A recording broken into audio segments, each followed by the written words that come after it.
믿음에는 선을 넘는 요소가 분명히 들어있지 않습니까?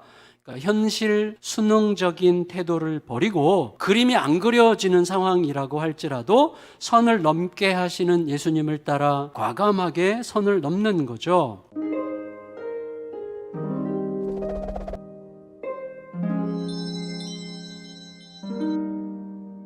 자, 예수님께서 사랑하시는 마리아, 마르다, 나사로, 그 중에서 오빠 나사로가 죽을 병에 걸렸어요. 그리고 두 자매가 급히 예수님께 알렸습니다.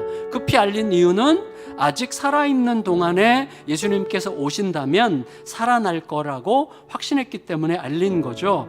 그런데 우리가 알듯이 그 소식을 들으신 예수님께서는 이틀이나 더 지체하셨어요. 여러분, 이 말씀으로 인해서 우리들은 예수님도 사람 생명 가지고 이렇게 줄다리기 하셔도 되는 건가? 이런 식의 이제 걸림돌이 있단 말이죠. 그런데 제가 본문을 자세히 들여다보면서 상황이 좀 다르다는 것을 알게 됐어요. 예수님께서 나사로가 죽을 때까지 기다리신 게 아니라 나사로 소식을 듣는 순간 나사로가 곧 죽을 것을 이미 알고 계셨던 거죠. 따라서 언제 베다니로 가는 게 하나님의 뜻인지를 묻는 시간을 갖기 위해서 이틀을 더 머무신 것이죠. 그 당시 유대인들 안에 한 번도 그런 일이 있었던 적은 없지만 사람이 죽으면 3일 안에는 요행이 살아날 가능성이 있지 않겠느냐는 생각이 그들의 사고 속에 있었다고 해요. 가족들과 그를 아는 모든 사람들은 희망이 완전히 끊어졌다는 것을 확신했죠. 하지만 예수님이 그 자리에 오시자 예수님이 회생 가능 한계선을 뛰어넘으시죠.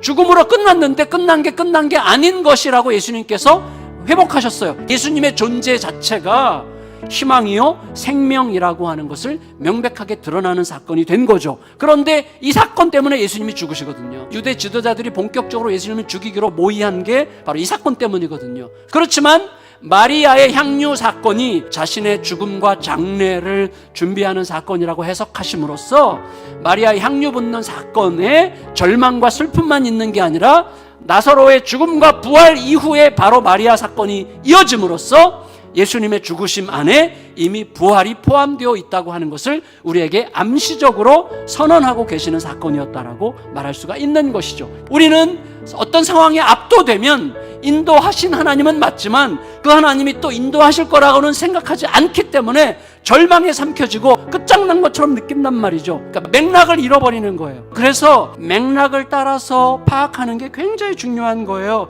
이제는 절대 안 되겠어. 이젠 도저히 못 참겠어 라는 생각밖에 들지 않는 그런 상황 속에서도 예수님의 수준의 뭔가가 있다고 하는 것만큼은 너무나 분명하다고 하는 진실을 붙들고 절대 놓치지 않고 예수님께서 판단하실 때까지 맡겨드릴 수 있는 믿음이 자라나기를 간구하는 것이 우리들의 과제예요.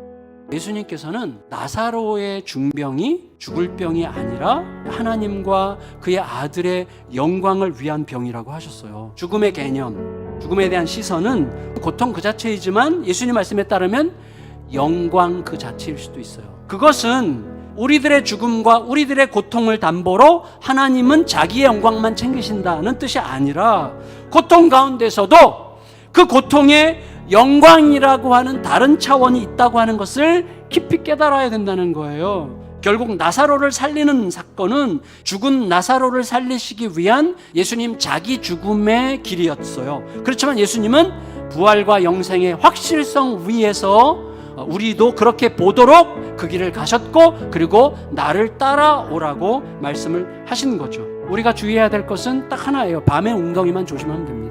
예수님께서 더 이상 나랑 상관하시지 않을 것 같은 확신이 드는 어떤 상황, 이제는 모든 게 끝장났다고 생각하게 되는 상황, 이게 밤의 웅덩이죠. 예수님 자신이 천국인데, 예수님 자신이 빛인데, 예수님 자신이 생명인데 왜 예수님과 동행하면서 희망 없다고 말합니까? 예수님과 동행하면서 왜 죽음을 느낍니까?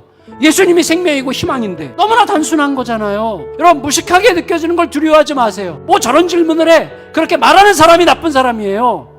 중요한 건 뭐냐면 용감하게 예수님과 함께 가고자 하는 게 중요한 거예요. 왜냐하면 예수님과 함께 가는 한 그는 조만간 상상 한계선을 어느새 넘고 있는 자신을 발견하게 되는 거예요.